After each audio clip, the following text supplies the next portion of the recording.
Join me now from New York City, America's accountant, Dan Geltrude. Dan, thank you so much for joining me. So, Dan, part of me feels like Senator Karen. By the way, that's the nickname that Elon Musk came up with for her last time they had a little Twitter war. I think she's doing this for attention, but also, too, the rich already pay their fair share, and I don't understand what she doesn't understand about that.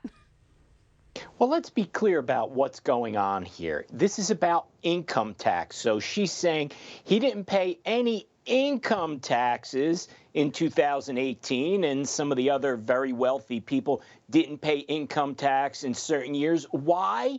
They didn't have income.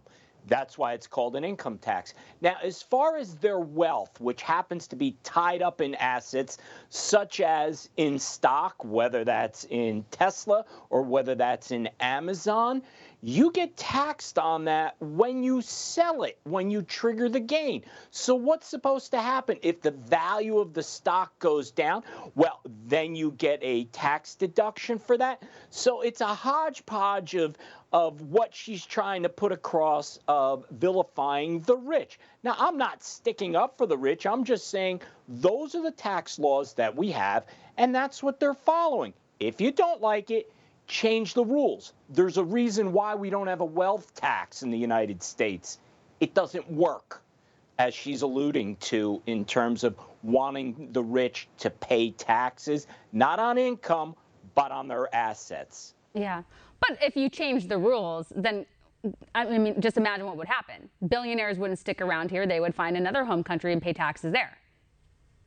Of course they would. Listen, I always say wealth is mobile, and that's what they'll do. They'll simply move. Listen, we see it happen within the states all the time, that people are migrating from one part of the country to another because those states that offer tax incentives or don't have income tax, that's who's drawing these people. So the same thing would happen if you have a federal rule. They would simply move their wealth outside of the United States, which of course we don't want to have happen.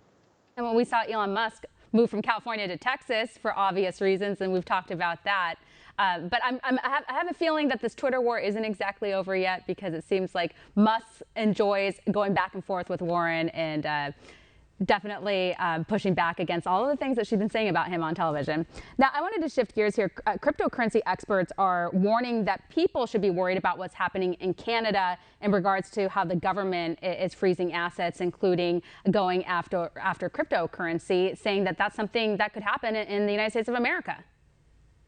This is very disturbing. Now, I don't know exactly what the laws are in Canada, but if you break it down and think about this, if you donate money to a certain cause, whatever that may be, and I get in this particular case, Canada may be viewing that trucker convoy as terrorists, but I don't think they are. They're clearly not.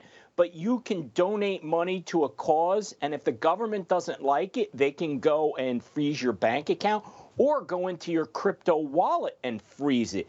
Now, that is scary. Remember, one of the reasons why cryptocurrency came into being and why it became so popular, it was an alternative to the government being in your financial business. So now, if the government is going to have access to crypto wallets that way, I anticipate that technology will start to move in a fashion that will keep the government out of it. I mean, there's no choice, right? Well, it is truly disturbing because, as you pointed out, the whole, big part of cryptocurrency was, again, to keep the government out in situations specifically kind of like this.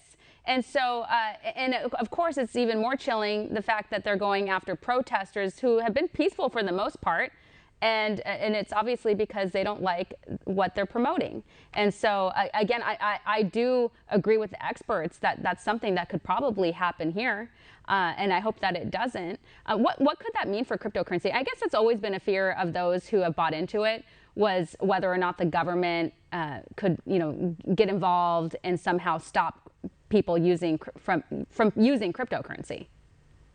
I think what it does, it'll have people looking for alternatives. Remember, a lot of what the government initially said about cryptocurrency is we have to be able to track it because we have to tax it. And there is some validity there. Look, if you buy crypto at a low price and sell it or transact at a higher price, well, then there's a tax due. Justified. But remember, a lot of the tax system is based upon the honor system. When there's transactions, you figure out your tax and you report it accordingly. That's how it's supposed to work.